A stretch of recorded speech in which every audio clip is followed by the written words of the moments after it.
You got into the safety business because you wanted to protect people, but somewhere along the way, the job started controlling your time, your schedule, your priorities, even your income potential.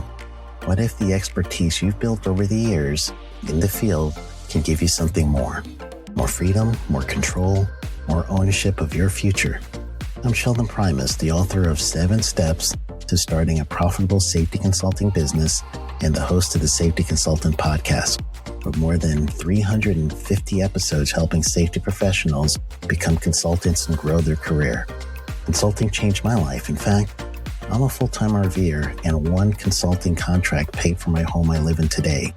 Now, I help safety professionals build their own consulting practice through bi-weekly coaching calls, accountability, and personal guidance. But this program isn't for everyone. Start with the Consultant Readiness Audit at sheldon.coach. What if everything we thought we knew about safety was just interference? From the host of the Rated R Safety Show and the founder of Safety FM comes the complete Signal Transmission Trilogy, now available in one powerful edition. Safety, in my opinion, the book that started the conversation.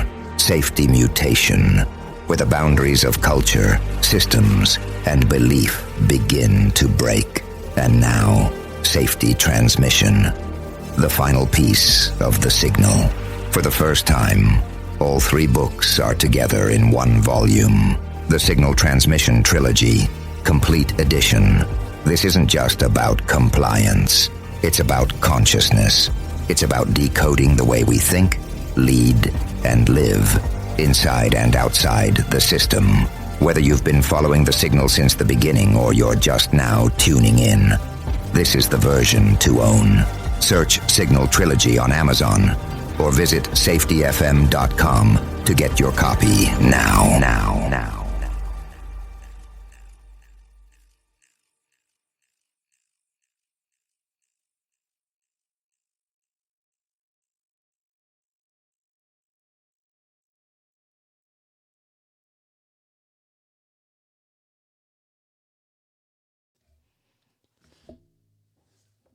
Hi, this is Jim from Safety Wars. Before we start the program, I want to make sure everyone understands that we often talk about OSHA and EPA citations, along with some other regulatory actions from other agencies, legal cases, and criminal activity. Everyone is innocent until proven guilty in a court of law. Proposed fines are exactly that, and they are often litigated, reduced, or vacated. We use available public records, news accounts, and press releases. We cannot warranty or guarantee the details of any of the stories we share, since we are not directly involved with these stories, at least not most of the time. Enjoy the show. This show is brought to you by Safety FM. Hello. This is Safety Wars for Friday the 13th. I was tempted to wear my Friday the 13th t-shirt today, right, from Camp Crystal Lake Counselor. I bought that and wore it at my first, that's now a Boy Scout camp. My son went for camping there as a Boy Scout. I wore the shirt the first day. My wife was like, that's going to be a little bit tacky. Well, everybody got a good laugh out of it. They said it was the most appropriate shirt they've ever seen. So welcome to Friday the 13th. We had some news on the story about the origin of that if we have time. Plenty of things to talk about. I was only on the air one day this week. A lot of traveling back and forth. So I was out of the studio. I was on a laptop. I hope you enjoyed my commentary on that. Right, Safety 1, Safety 2.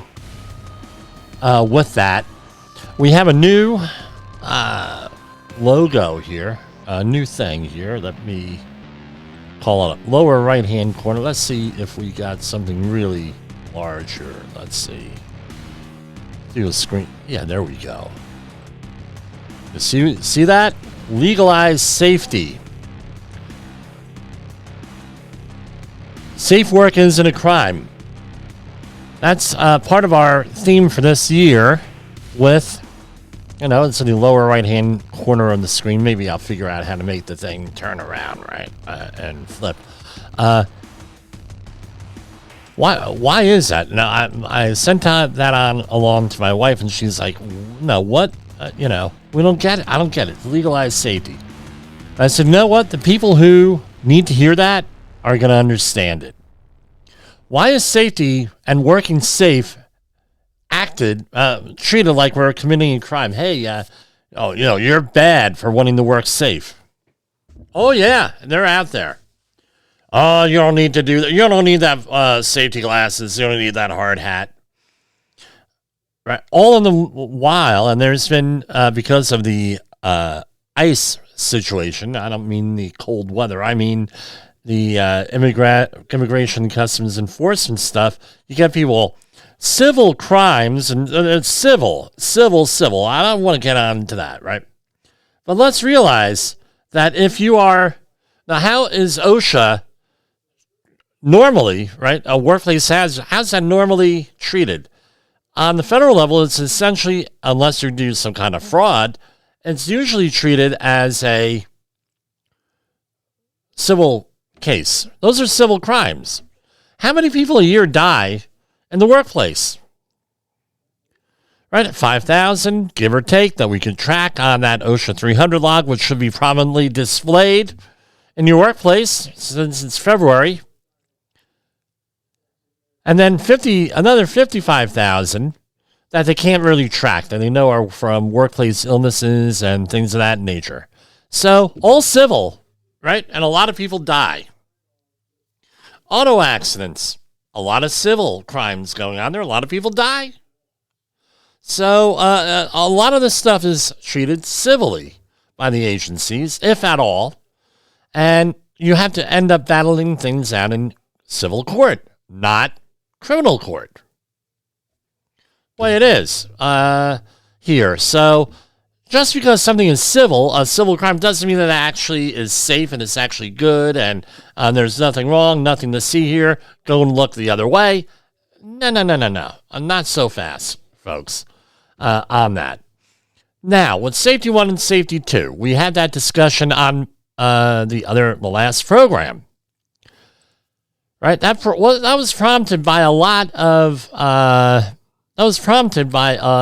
situation. Like I said, I wrongly got involved on a discussion on LinkedIn, and right, real simple. People, why does Safety 1 work? There's a lot of assumptions on that, meaning behavior-based safety, traditional safety, low-hanging fruit. One of the reasons. There is a lot of things you could do by administrative controls, which we know are one of the most unreliable controls out there, and still don't get rid of hazards. They just tell the worker on how to avoid hazards. So you have low-hanging fruit. Hard hats, safety glasses, gloves, safety-toed shoes, maybe a little bit of guarding, things of that nature, right? Very easy to measure. But are the numbers you are getting, are they relevant? Are they true numbers? Right? Because how many times have I been involved? You've been involved. Everyone here, and the listening audience here. Tens of thousands of people out there. How many times have you been in a workplace where they say, hey, if you report that, our numbers aren't going to look good, so guess what? Don't report that. Or let's take it out the back gate and we'll worry about it on your insurance. It never gets reported. We'll go, which is illegal, by the way. And I explained that last time.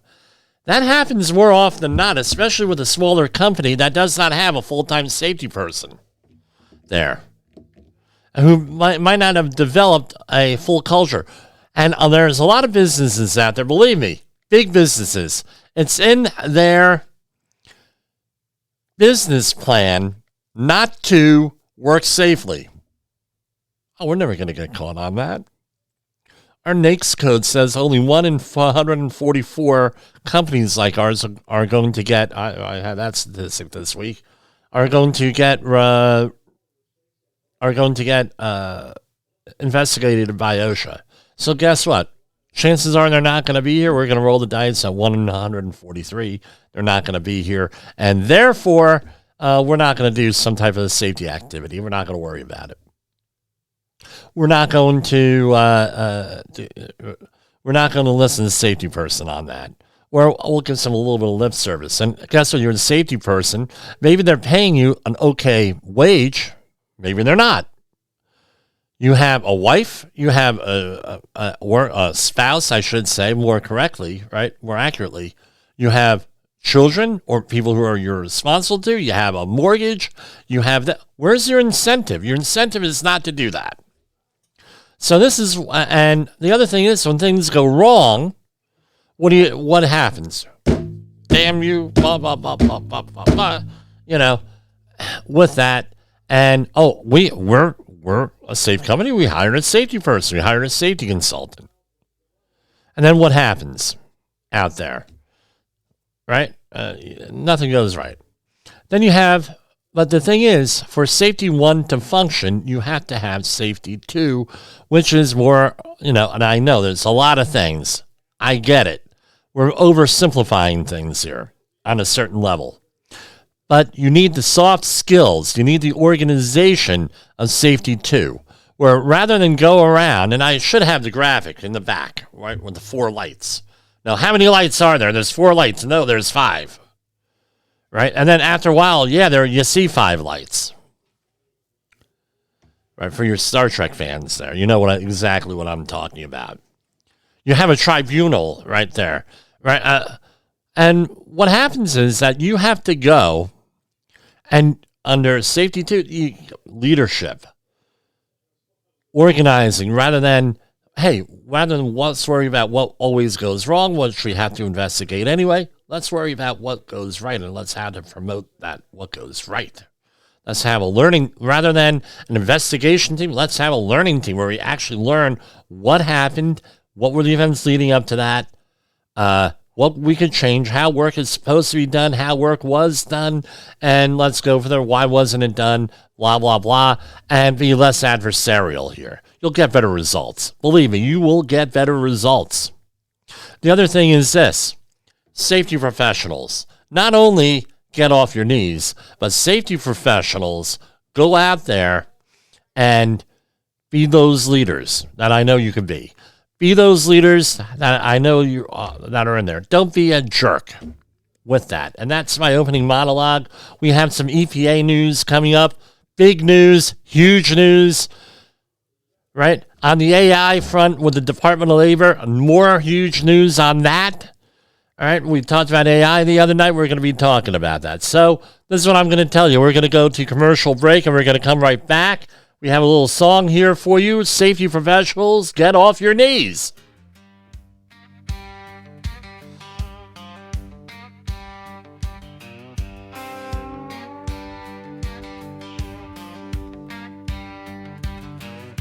Steel-toe boots by the job site gate. Clipboard heavy with the weight of fate. Just sign it, don't slow us down. Don't make waves, don't shut it down. But I've seen the blood on the ground. I've read the names on the reports when they were passed around. A hard hat crack tells the truth, no lie. Somebody rushed, somebody waved it by. They call us overhead, call us a cost, but they never count what a life would have cost. Safety professionals, get off your knees. We weren't hired to beg, we were hired to lead. No more rubber stamps, no silent pleas. This job was built on accountability. Stand up straight, say what you see. Safety professionals, get off your knees. Have you listened or watched the Safety War Show? It does stream live on the radio and on the streamer-emers that we have. So if you have not taken a listen to Jim Bolzel and what the hell he's doing every evening with Safety Wars, I would strongly encourage you to take a view or take a listen, whichever option is available for you, and take a listen to what the hell he has going on. It will take some deep dives and some information that you might be interested in.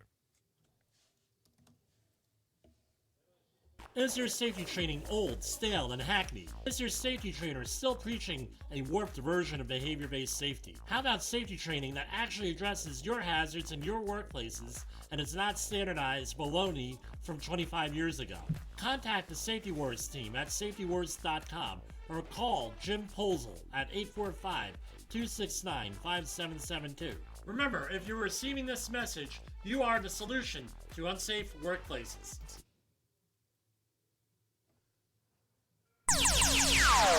Safety Wars is streaming now. SafetyFM.com. And we are back here. We are back. EPA. Big, huge news here. We're going to be going right to and there's a lot to talk about here. A lot to unpack. A couple of weeks ago, we had mentioned and we had discussed here, what is the value of a life? And with the new, what's the word I'm looking for? The new valuations for human life, they're going down and down and down. And they had made one valuation at 0. So that has broad-based broad-based effects, implications out there. Here we have another one from the EPA this week on February 12th. This is yesterday, but it was announced on Wednesday, but the press release was yesterday. Here, I could share this because it's the government press release. President Trump and Administrator Zeldin deliver single largest deregulatory action in U.S. history. That is probably likely a true statement on that. That's not rhetoric.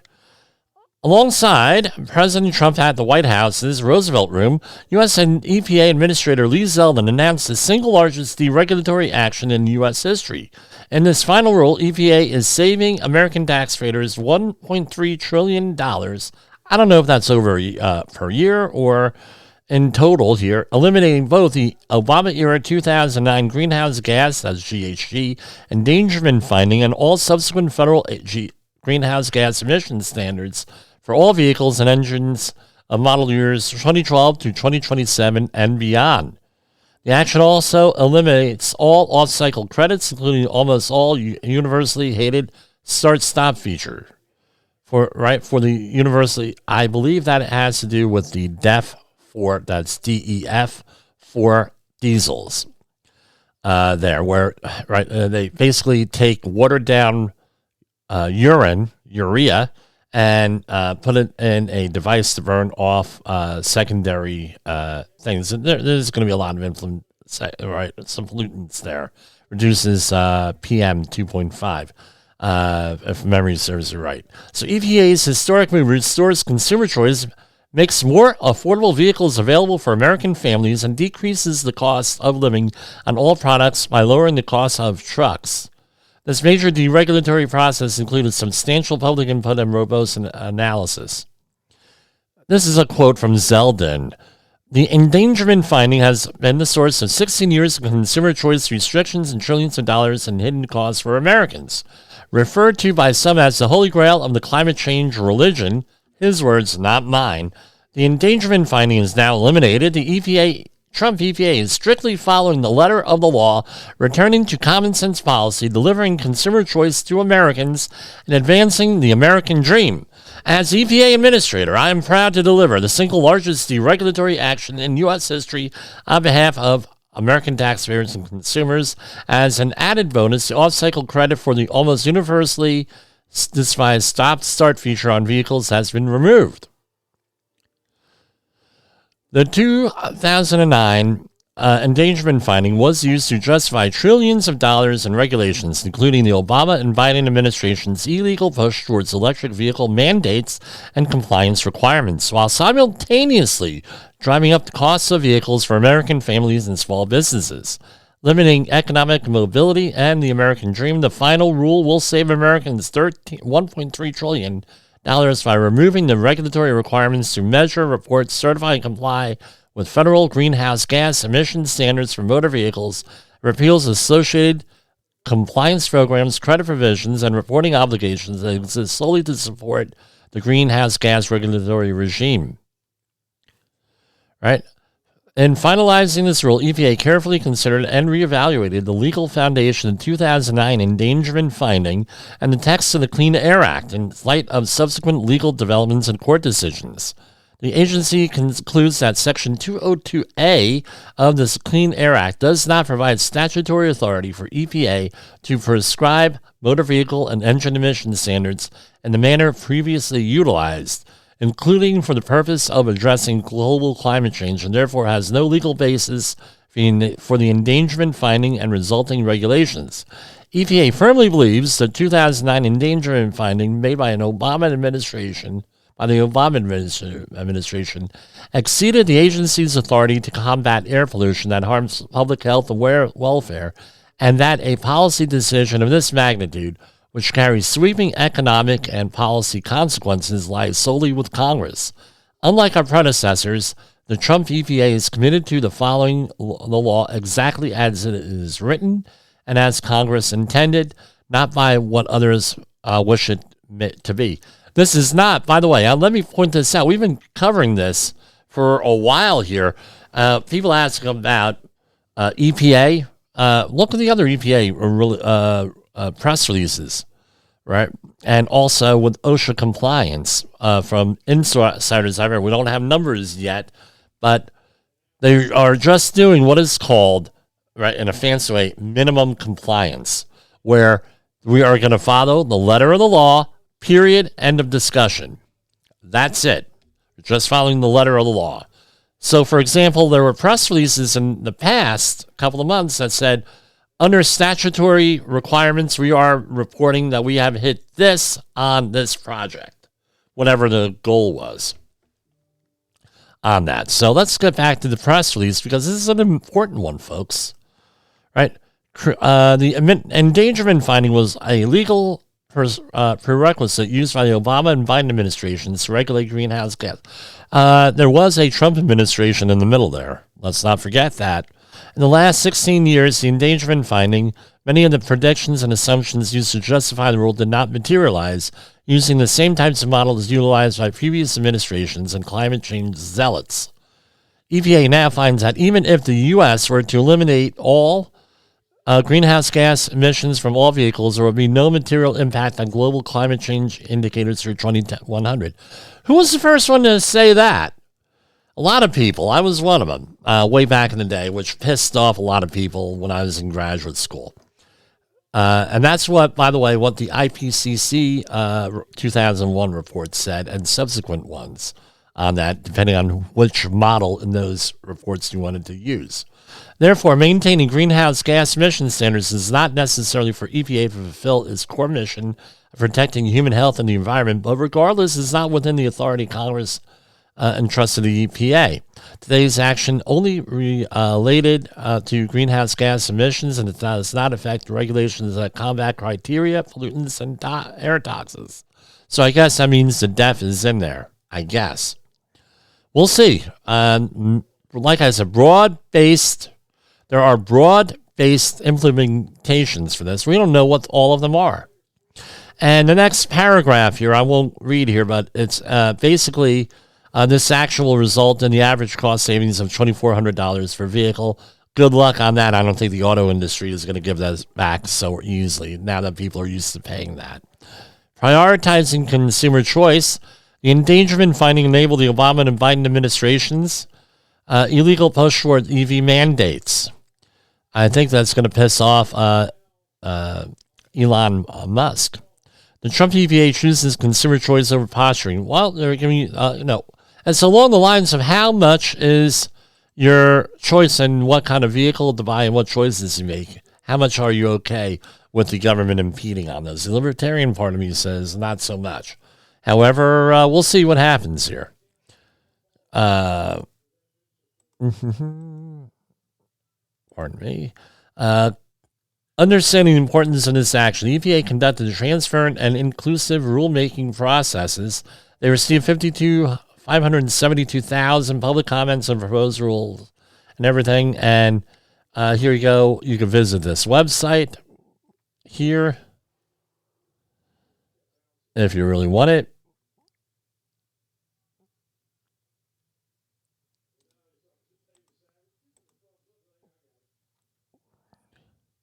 With this, dude, I already have a subscription to this. Fact sheet. EPA delivers single largest deregulatory action in U.S. history, major cost saving for Americans. And this gives the whole summary of this here.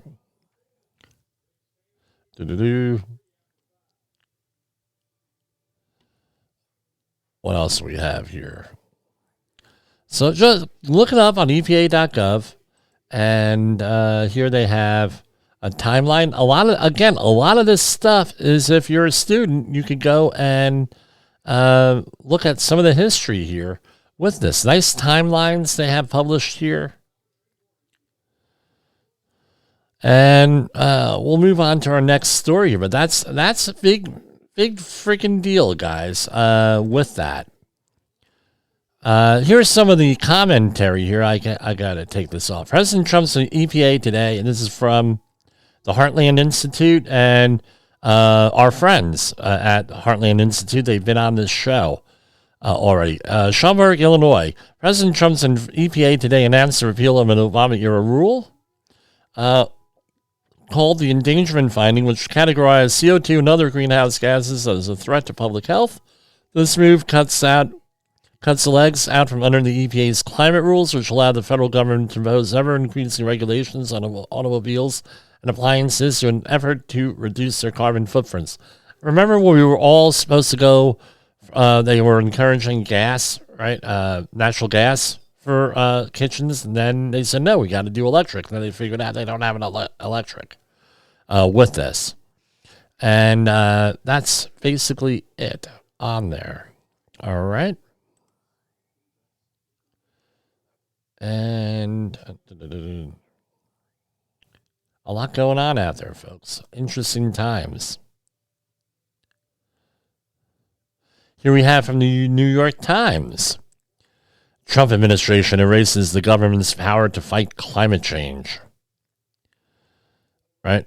And here it is. Rigorous scientific findings since 2009 have shown that greenhouse gases and global warming are harming public health. So this story is from Lisa Friedman. This action is a key step in removing limits on carbon dioxide, methane, and 4 other greenhouse gases that scientists say are supercharging heat waves.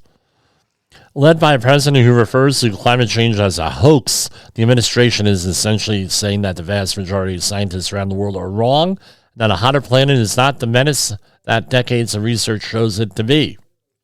It's a rejection of the fact that had been accepted for decades by presidents in both parties, including Richard Nixon, whose top advisor warned of the dangers of climate change, and the first president, George Bush, who signed the International Climate Treaty.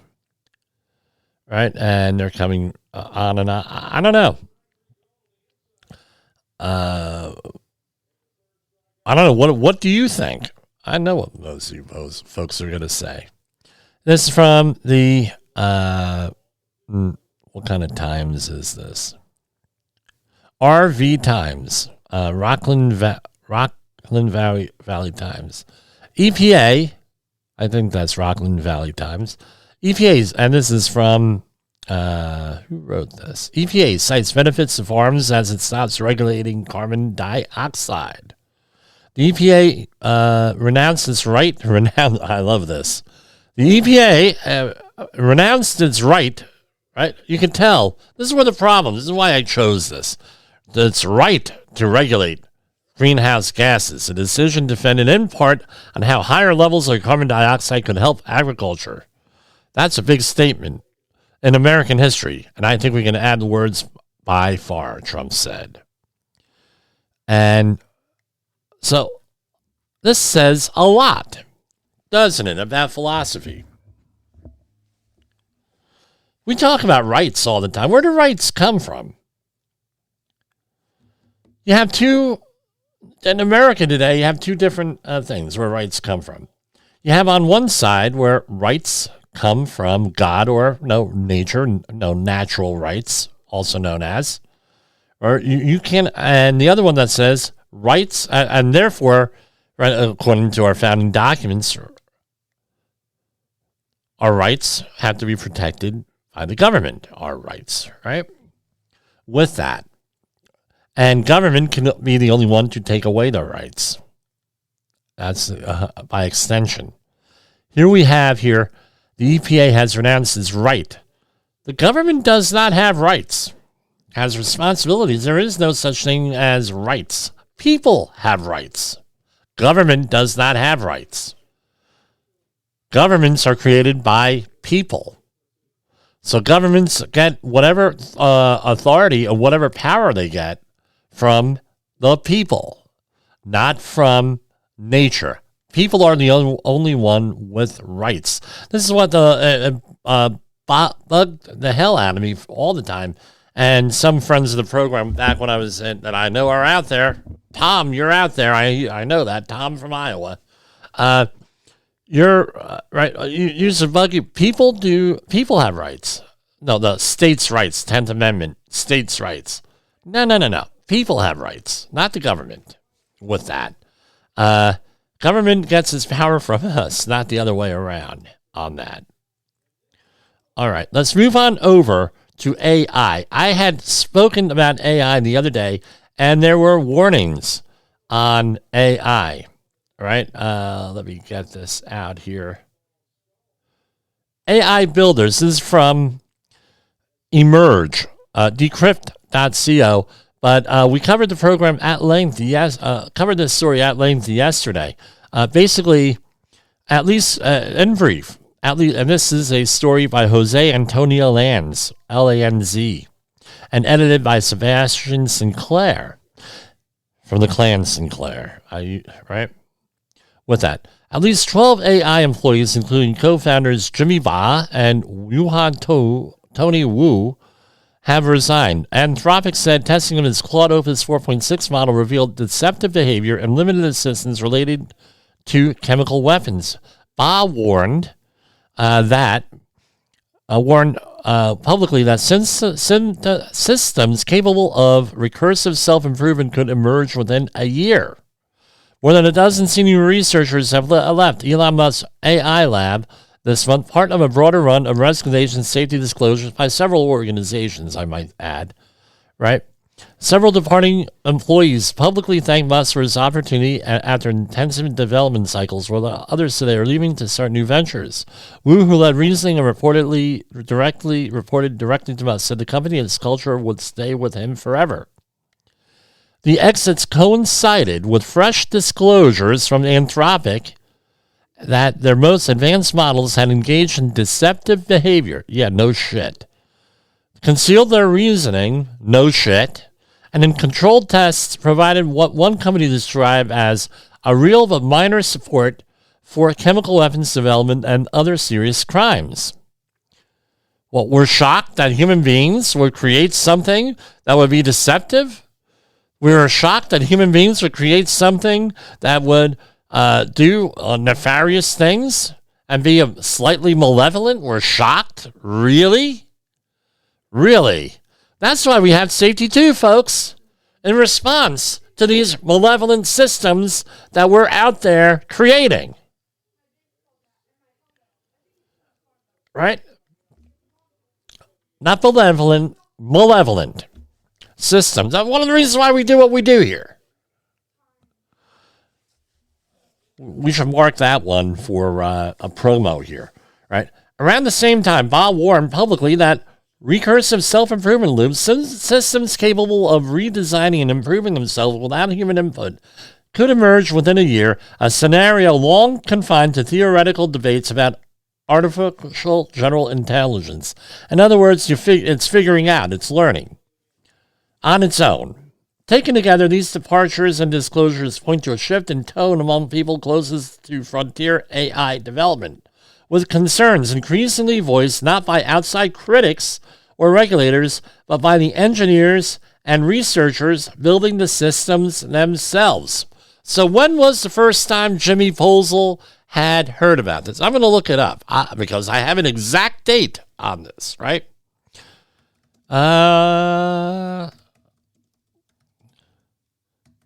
Hold on. Animated series. The first time I heard of this, and it was one of one of my first memories, believe it or not, it's way back there, one of my first memories. It was September 21st, 1974, on or about. It was season 2, episode 3 of Star Trek, the animated series, which won, I believe, a daytime Emmy, the series, for educational type stuff, about when a computer program, Rogue, takes over the Enterprise and does all different kinds of stuff. You can look it up. So I've been hearing this. One of my earliest memories, September 21st, 1974, the first time I got introduced to Star Trek, right? And, remember, no, Star Trek, we got Spock back here from a muck time behind me. This is a long time coming. We're warned. And, this is a joke. This is a joke. On the other hand, the elite who are funding this stuff always have always have stuff going on where they tell you what they're going to do before they do it. Some more AI news here, right? Let me check my time here. Okay, we got time. I don't want to go over here. And again, it's Valentine's Day Eve, so I don't want to PO Mrs. Posel there. That would be a real bad thing. The UN General Assembly voted overwhelming. This is from the Associated Press article by Edith M. Lederer. The UN General Assembly voted overwhelmingly Thursday to approve a 40-member global scientific panel on the impacts and risks of artificial intelligence, with the United States strongly objecting. The UN Secretary General Antonio Guterres, who established the panel, called the adoption a foundational step toward global scientific understanding of AI. Dude, I just told you and believe me, that's the animated series, September 21st, 1974. One of my first memories that I have. All right. And this was on the original Star Trek series. And have we ever heard of I, Robot by Isaac Asimov? I believe that was 1957. I'm probably wrong on that. But it was sometime in the 1950s, if I recall. With this, it was also mentioned in Star Wars, where they had the droids and everything. All of this scientific 2001 Space Odyssey, all of this stuff going on in sci-fi, where we've been warning about this. So what happens? UN says, we got to start studying this. Well, welcome to the party, folks. And now you understand why, what was about 3 weeks ago, we left 66 or 65 or 67, something like that, organizations in the UN? Really? Okay, well, I'm interested to hear what they're going to say, but maybe some of those people that are no longer in those other organizations went into this one here to study AI, right? And drink their lattes and drink their cappuccinos and other coffee drinks at the UN while they study this. By the way, I'm not the one who first reported that, right? Far from it. From people at the UN who reported that. One of them, who I personally know. He has described it as the first fully independent global scientific body dedicated to bridging the knowledge gap in AI and assessing its real-world economic and social impact. We've been doing this for 4 years. Okay, so does it say why the UN voted no? U.S. Mission Counselor Lawrence Lovelace called the panel a significant overreach in the UN's mandate and competence. AI governance is not a matter for the UN to dictate. Hasn't this been a running theme with the current administration? And there are certain groups out there that one of which I belong to that have been pointing this out for time and memorial with this here. And UN needs to be reformed, at least in my book. Now, Department of Labor, here, did they take it down? Hold on.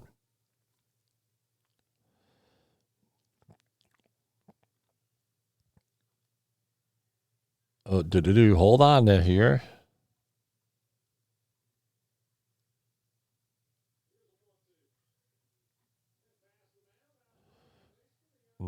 I think they took it down. Hold on, let me do a find here. I thought I had it up and running.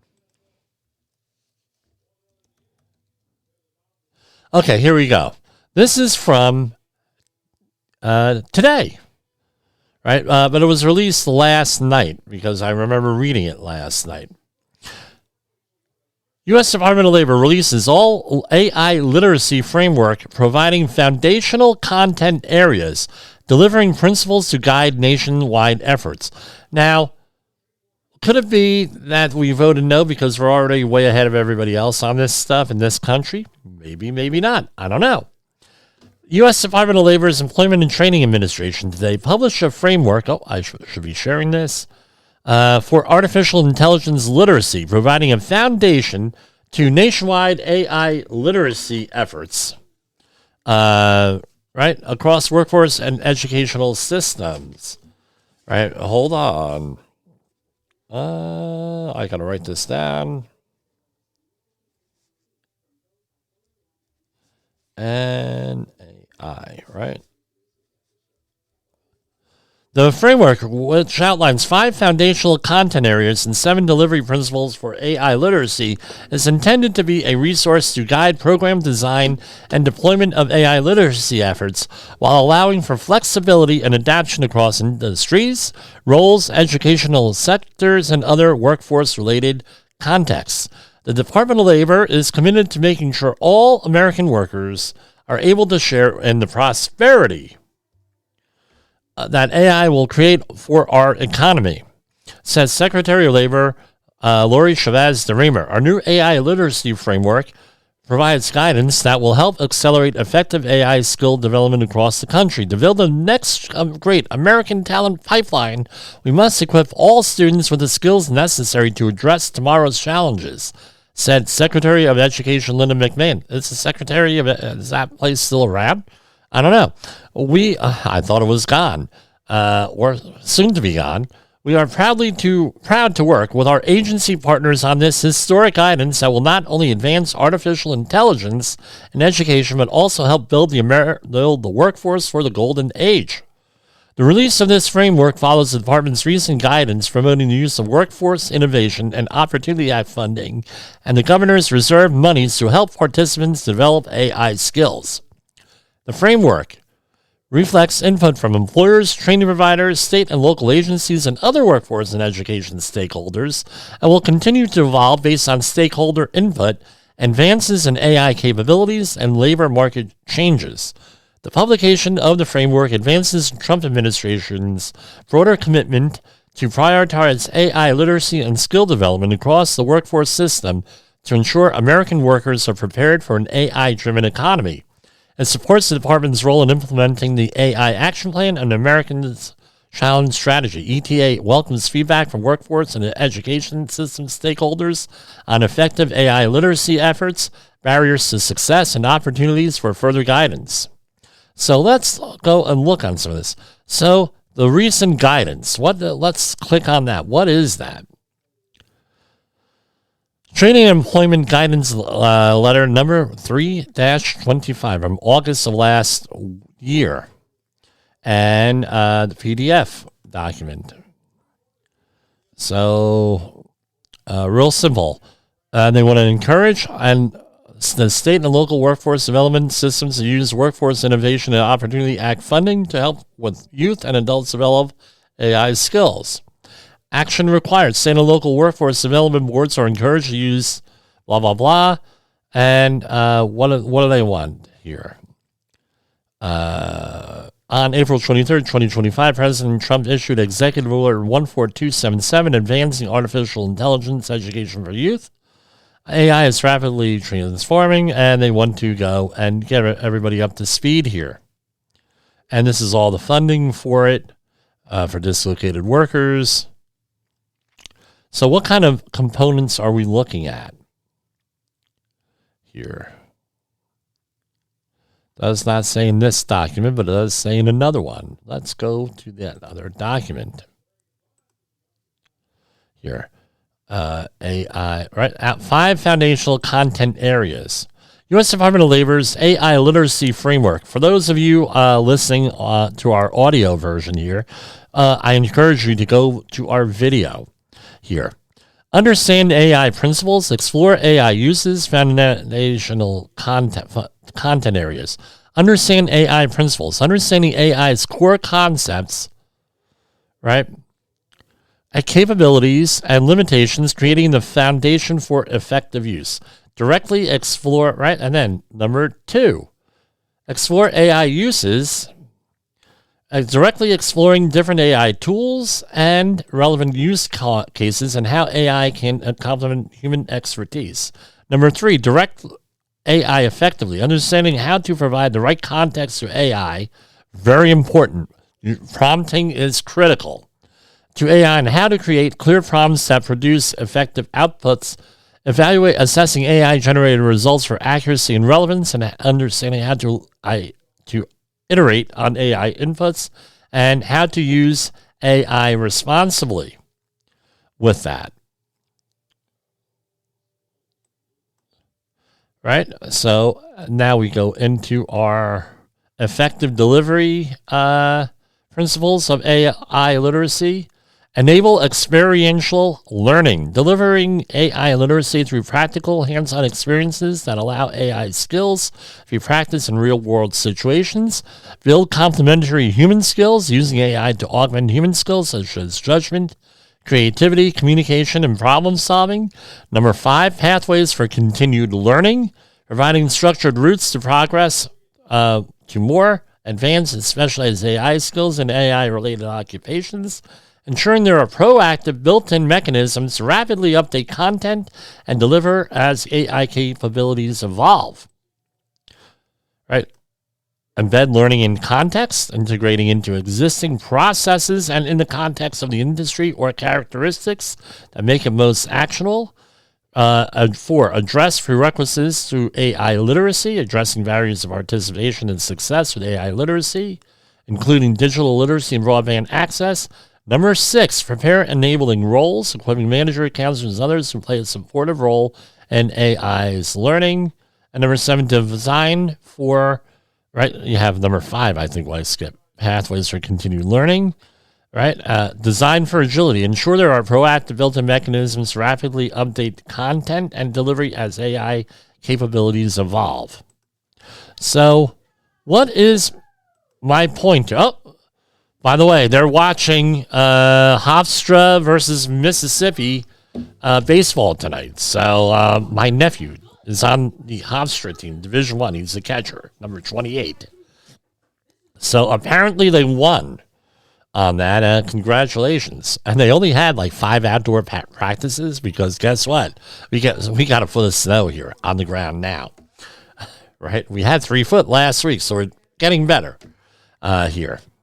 But anyway, hold on.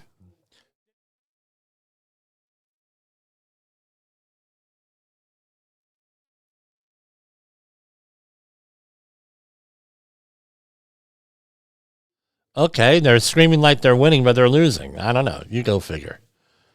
Even if they got 2 runs, the commentators are already saying they only had like 5 outdoor practices this year. We'll see how it goes with them. Anyway, AI, I mean, no, none of this stuff happens in a vacuum. You got to look at the big picture with AI on all of this stuff out here. Well, what do you mean, Jim? You have to look. There's a lot of stuff going on. We're finding out here. Let's pivot a little bit. You're finding out, and this is where AI is really being worth its weight in gold here. The Epstein files. Nobody in their right freaking mind is going to be able to read all these millions of documents, millions of pages related to them. AI is doing it real quick. A couple of minutes for a lot of this stuff, right? And what they are finding out, where everything, one of the things that one of the commentators did say out there, which was incredible, is that it's always the same families that are running all the shit in the world. Right? So you got these families involved with Epstein, and you find their members of those families running all different kinds of stuff. They don't go away. It's sort of like we have families in this country that never seem to go away. You have the Clinton family. We've been hearing them since the 1980s. They're still there, still having an impact. The Gore family, who are, unfortunately, Al Gore, all that he could be was a heckler at the last conference that he went to, right? Again, been around since 1960, the family, running things, running this, running that. And then you get, they get involved in financial things, all the family, not only Gore, all of them. Bush is the same way. It's always the same people running everything, and it's always the same people involved with Epstein here. Not the same people, but maybe the same families, the same circle that they run with. So none of this stuff, right now we have AI, where none of this stuff happens in a vacuum.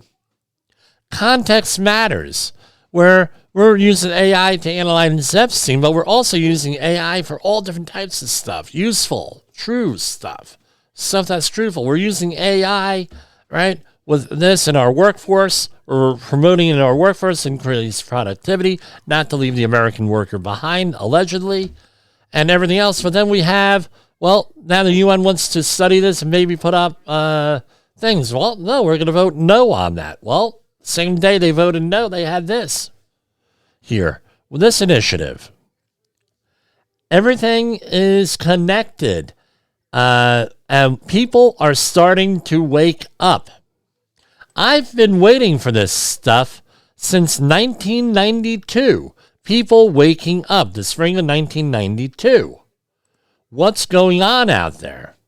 There were books out there written even then, but nobody wanted to read them. One of them being America, What Went Wrong, which detailed all of the different insider stuff. You had certain organizations that formed, one of them was formed in 1957 that I'm a member of, been pointing out all this stuff, none of this stuff, trying to connect the dots, blah, blah, blah, blah. Connect the dots here. AI, that's why AI is such a powerful tool. You are able to connect the dots. The problem is with it, sometimes it connects the dots wrongly on this stuff. So I'm glad that we're up there doing things. What other news do we have here on this? Let's start. We have, it's 50 minutes after the hour. So what can we do in 5 minutes here with this? And by the way, this weekend, since Valentine's weekend, we're going to have a special program here, Valentine of love-themed safety music. And believe me, HR wouldn't like a lot of this stuff, right? A lot of HR groups out there. Let's see what else here. We haven't talked about the Olympics, so we will talk about them tomorrow. Some of the highlights here. Oh, this is a good one. All right. When my son was 5 years old, this sounds like something he would do, right? A pilot fired over Kristi Noem's missing blanket and the constant chaos inside the DHS. This is from the Wall Street Journal.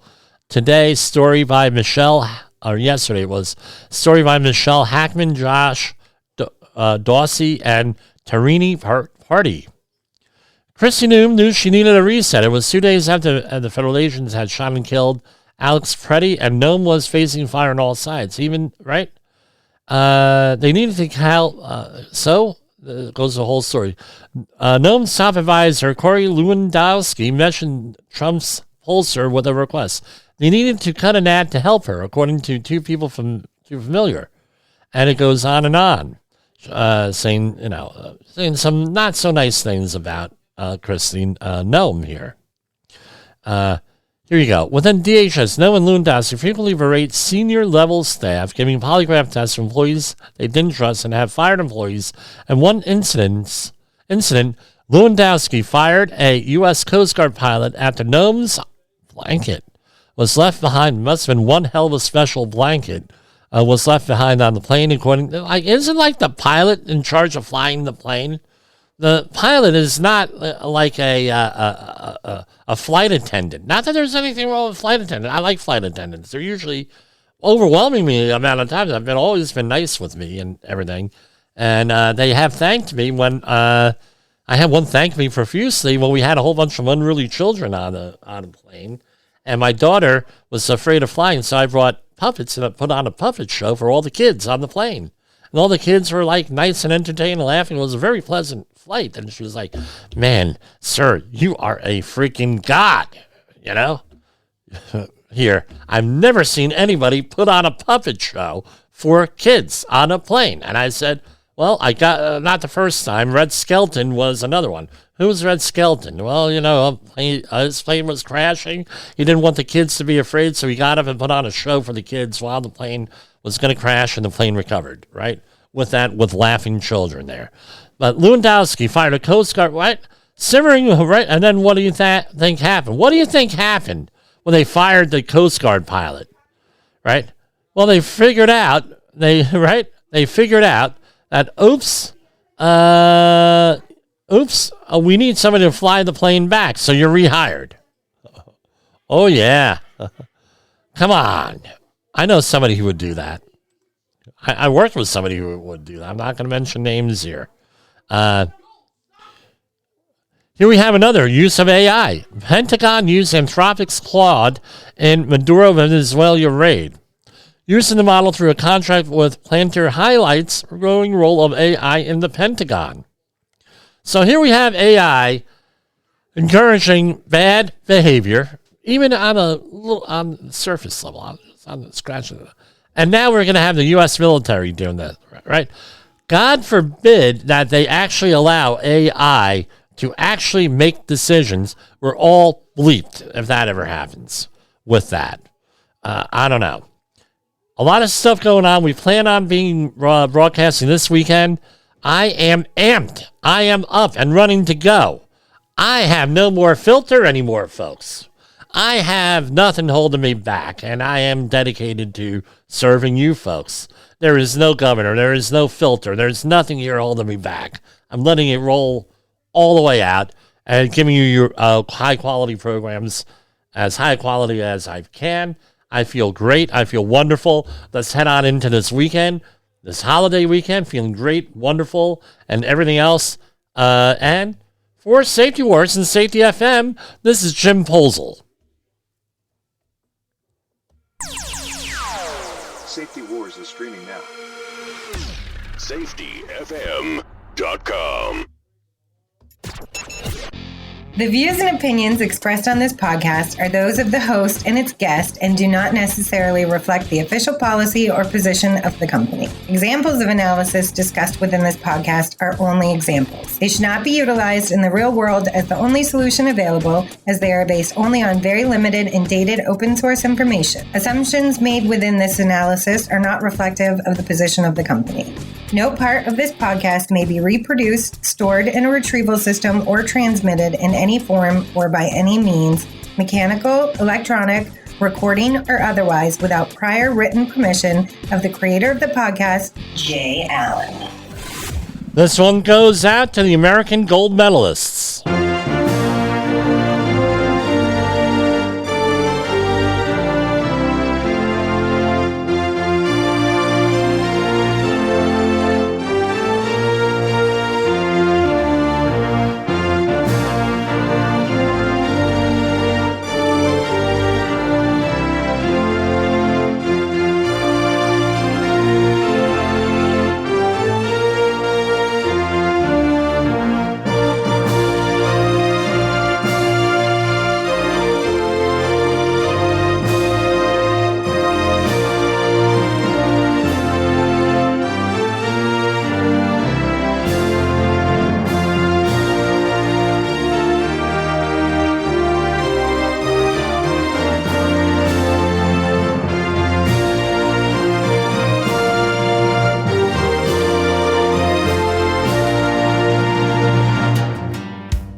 Steel-toe boots by the job site gate, clipboard heavy with the weight of fate. Just sign it, don't slow us down. Don't make waves, don't shut it down. But I've seen the blood on the ground, I've read the names on the reports when they were passed around. A hard hat crack tells the truth, no lie. Somebody rushed, somebody waved it by. They call us overhead, call us a cost, but they never count what a life would have cost. Safety professionals, get off your knees. We weren't hired to beg, we were hired to lead. No more rubber stamps, no silent pleas. This job was built on accountability. Stand up straight, say what you see. Safety professionals, get off your knees.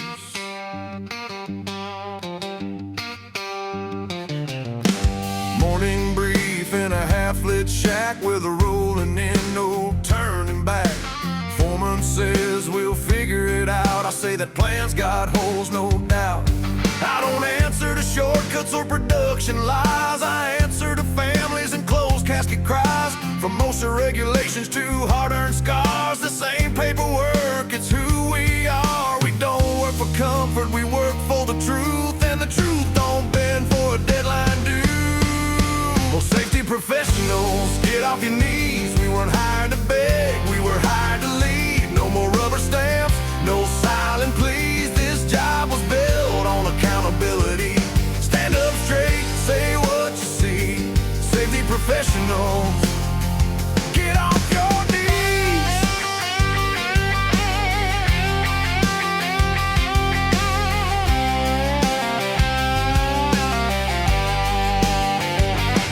This ain't anti-work, this ain't anti-crew. It's pro everybody going home like they're supposed to do. I've walked the sides, I've run the calls, I've heard a quiet after the sirens fall. So if they say you're being difficult, I'll wear that badge like a hard-won bell. From the trailer park to the boardroom seat, same message echoes down every street. Compliance without courage is just theater play, but leadership means standing in the way. So cue the mic, turn the volume high. This is safety wars, no alibis. Safety professionals, get off your knees. We weren't hired to beg, we were hired to lead. No more rubber stamps, no silent pleas. This job was built on accountability. Stand up straight, say what you see. Safety professionals, get off your knees.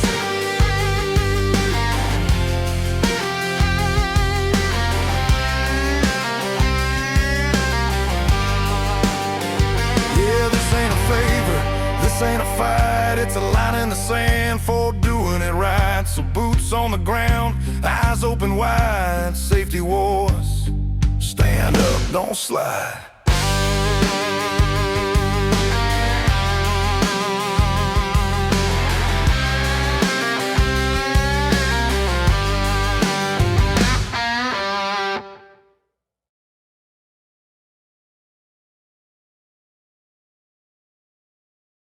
You got into the safety business because you wanted to protect people, but somewhere along the way, the job started controlling your time, your schedule, your priorities, even your income potential. What if the expertise you've built over the years in the field can give you something more? More freedom, more control, more ownership of your future. I'm Sheldon Primus, the author of 7 Steps to Starting a Profitable Safety Consulting Business and the host of the Safety Consultant Podcast, with more than 350 episodes helping safety professionals become consultants and grow their career.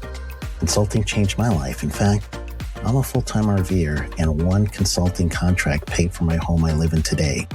Now, I help safety professionals build their own consulting practice through bi-weekly coaching calls, accountability, and personal guidance.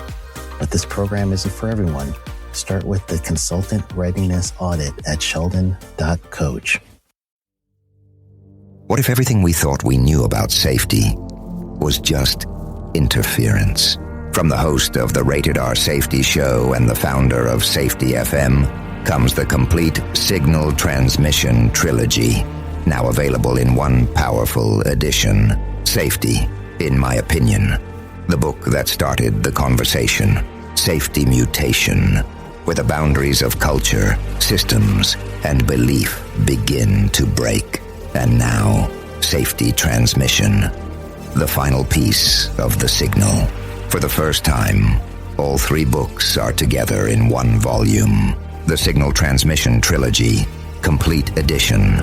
This isn't just about compliance. It's about consciousness. It's about decoding the way we think, lead, and live, inside and outside the system. Whether you've been following the signal since the beginning or you're just now tuning in, this is the version to own. Search Signal Trilogy on Amazon or visit safetyfm.com to get your copy now.